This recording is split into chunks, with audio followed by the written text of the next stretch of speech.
My project is good, and the purpose of this project was to see if a dry tongue could taste 10%, 1%, and 0.1% of sugar, salt, and vinegar in 90 milliliters of water. My hypothesis was that I believe that salt will make it all the way to 0.1% and still stand through in the mixture and still have a very prominent taste. But sugar will not, because sugar is less than water and just kind of dissolves into the mixture. And vinegar may be the same, and if it does make it to 0.1, will only make it with a very slight taste. The procedure for this was to fill a cup up with 90 milliliters of water and then add 10 milliliters of salt and stir.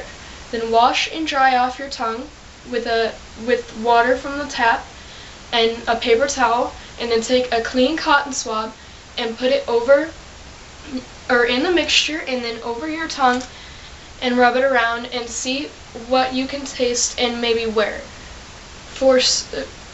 Then you take that mixture and take 10 milliliters out and put that in another 90 milliliters of a new glass of water. And you wash and dry off your tongue again with water and a paper towel, and then you take a clean cotton swab and put it in your new mixture and then put it on your tongue and see what you can taste. Then you take that mixture that you made and you repeat the process one more time. You do the same thing for 3 times with sugar and vinegar to make it 10% to 1% to 0.1% of salt, vinegar, or sugar in your water mixture. My research was salt is an overpowering spice that really does not dissolve very well in water, but vinegar and sugar kind of dissolve into the water. Sugar kind of makes this little mixture that makes the water a little bit thicker but doesn't really change it too much. And vinegar kind of blends in with the water almost like a blend. Also, your body produces saliva to help you taste things.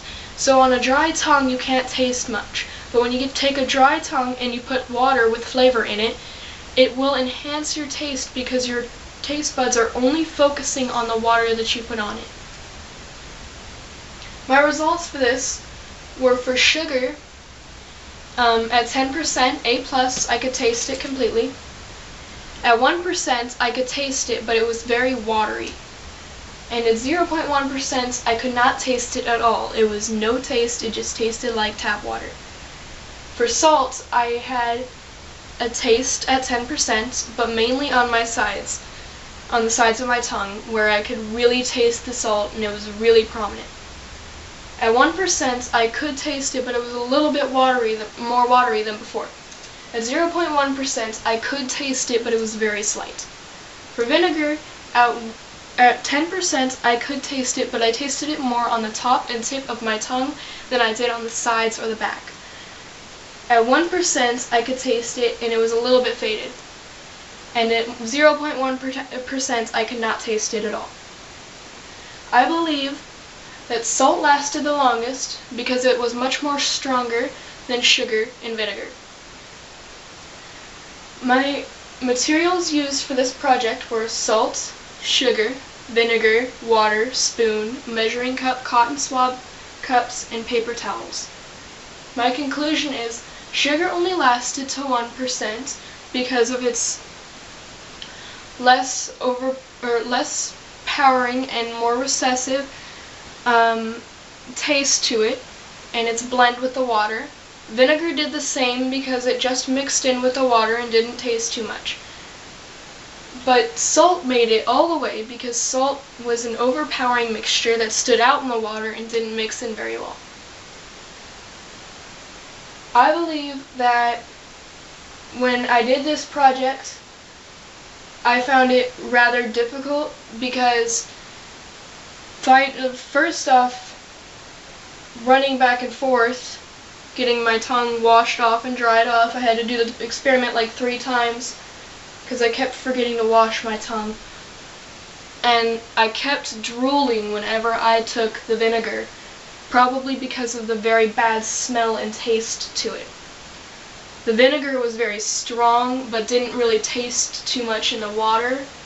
It made my mouth salivate, but the sugar and salt did not. The salt made my tongue dry up, and the sugar just kind of dissolved onto my tongue.